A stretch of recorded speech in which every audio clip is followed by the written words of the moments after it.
तुम्हाला जर मोतीबिंदूच्या शस्त्रक्रियेचा सल्ला दिला असेल, तर अजिबात दिरंगाई करू नका. याचं कारण असं आहे, की आता ही मोतीबिंदूची शस्त्रक्रिया अतिशय सुलभ झालेली आहे. कारण आपल्याकडे तेवढं एक्सपर्टीज म्हणजे आपले नेत्र शल्य विशारद जे आहेत, सर्जन्स आहेत, ते अतिशय कुशल आहेत.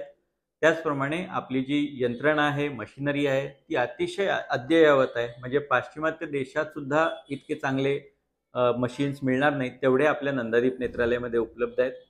आणि त्यामुळे तुमची रिकव्हरी सुद्धा खूप फास्ट आहे.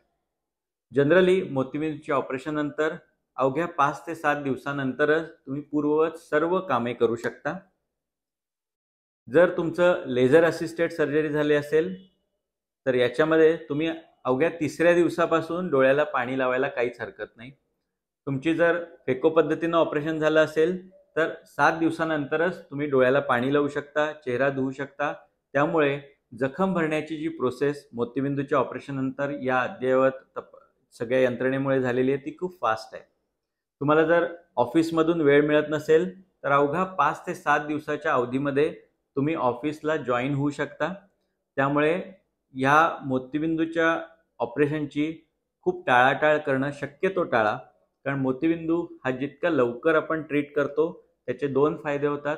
एक, आपली दृष्टी लवकरच चांगली होते आणि दुसरी गोष्ट, की कमी अवस्थेमध्ये जर मोतीबिंदू काढला, तर त्यामध्ये मोतीबिंदू शस्त्रक्रियेची ॲक्युरसी तसेच डोळ्याची निरोगीपणा हा जास्त चांगल्या प्रकारे आपण राखण्यात यशस्वी राहतो. त्यामुळे दिरंगाई टाळा आणि शक्य तितक्या लवकर तुम्हाला जर मोतीबिंदू असेल, तर त्याचं ऑपरेशन करून तुम्ही मोतीबिंदूपासून कायमचे मुक्त व्हा.